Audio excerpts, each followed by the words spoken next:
Եվրոպայի առջև ծառացած մարտահրավերներ, սպառնալիքներ, պատերազմ և հակամարտություն, լրատվամիջոցների ազատություն և վրացական 3 հեռուստաընկերությունների մերժումը Մոլդովայի կողմից։ Վրաստանի արտաքին գործերի նախարարը այս թեմաների մասին խոսել է Եվրոպայի խորհրդի նախարարների 135-րդ կոմիտեում իր ելույթի ժամանակ։ Այցի շրջանակներում հանդիպումներ են տեղի ունեցել Սերբիայի, Լյուքսեմբուրգի և Ուկրաինայի արտաքին գործերի նախարարների հետ։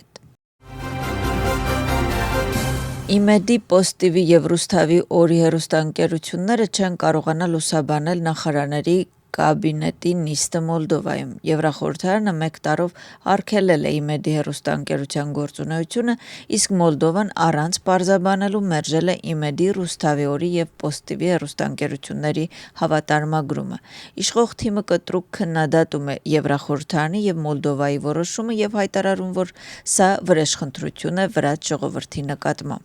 Ընդդիմությունը հայտարարում է, որ վրացական երազանքը այս լրատվամիջոցների միջոցով հիբրիդային պատերազմ է մղում վրացական հասարակության դեմ և որ այդ լրատվամիջոցները անկախ չեն։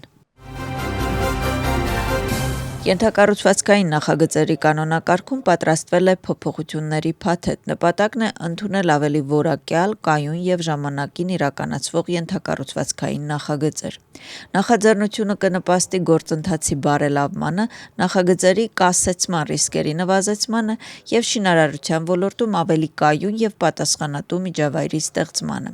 Նախատեսվող փոփոխությունների վերաբերյալ վարչապետը և ենթակառուցվածքների նախարարը հանդիպել են շինարարական ընկերությունների և առևտրային բանկերի ներկայացուցիչների հետ։ Նախաձեռնության համաձայն կբարձրացվի վերադիր ծախսերի և չնախատեսված ծախսերի սահմանաչափը, կթարմացվեն շինանյութերի և մեքենաների գները, կներդրվի ինդեքսավորման մեխանիզմ, որը կապահովի պայմանագրային արժեքի մասնակի ճշգրտում նախագծերի ընթացքում գների փոփոխության դեպքում։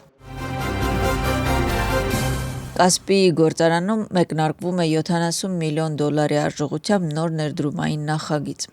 Հոնիվեյ ցեմենտը նախատեսում է կլինկերի արտադրություն և ցեմենտի մանրացման ժամանակակից տեխնոլոգիական գծի ստեղծում։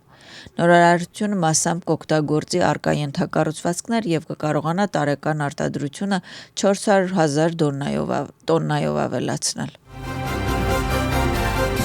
Մայիսի 17-ի երթի նախապատրաստական աշխատանքները արդեն մեկնարկվել են։ Ընտանիքի սրբության օրը սահմանվել է Նորին Սրբություն Իլյա II-ի նախաձեռնությամբ։ Եկեղեցական ծխական համայնքը վաղը ժամը 11-ին կանցկացնի ավանդական երթ Քաշվերթի տաճարից դեպի Սամեբա պատրիարքական տաճար։ Պատրիարք Շիոն կօրհնի Սամեբա ժամանած քաղաքացիներին։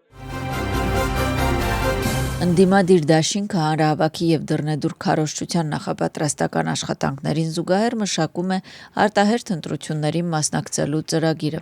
Այս առումով ունեն որոշակի պայմաններ։ Դաշինքի կուսակցությունների անդամները այսօր լրատվամիջոցներին ներկայացրել են 6 պայման, այդ թվում արդար միջավայրում ընտրությունների անցկացում, բռնաճնշող օրենքների չեղարկում, հանրահավաքների ժամանակ ձերբակալված անձանց և քաղաքական գործիչների ազատ արձակում։ Եթե պահանջները բարելավեն, նրանք կքննարկեն արտահերթ ընտրություններին մասնակցելու հարցը։ Գրիգոր Լիլուաշվիլիի գործի բովանդակային քննարկում այսօր հարցաքննվել են մեղադրանքի կողմի վկաները։ Փաստաբանի խոսքով նրանք Լիլուաշվիլիի մեղադրանքների վերաբերյալ ուղիղ ցուցմունք չեն տվել։ Մեղադրողի խոսքով վկաները տեղեկություններ ունեին կոնկրետ հանցավոր սխեմաների մասին։ Հիշեցնենք, Գրիգոր Լիլուաշվիլին ձերբակալվել է անցած տարի դեկտեմբերի 23-ին։ Մեղադրվում է խմբի կողմից նախնական համաձայնությամբ առանձնապես խորշոր չափի կաշառք վերցնելու մեջ, որը նախատեսում է 11-ից 15 տարի ազատազրկում։ Մեղադրյալը չի ճանաչում իր հանցանքը։ Վրաստան-Իսպանիա հատուկ գործողություն։ Իսպանիայում ձերբակալվել է 13 քաղաքացի։ Նրան նախորդել են երկու երկրների իրավապահ մարմինների միջև համատեղ գործողությունը։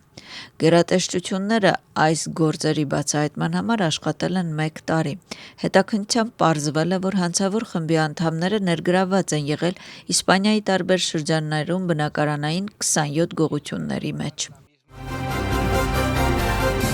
5 անձ ձերբակալվել է հրազենի և զինամթերքի ապօրինի ձեռքբերման, պահպանման և կրելու մեղադրանքով։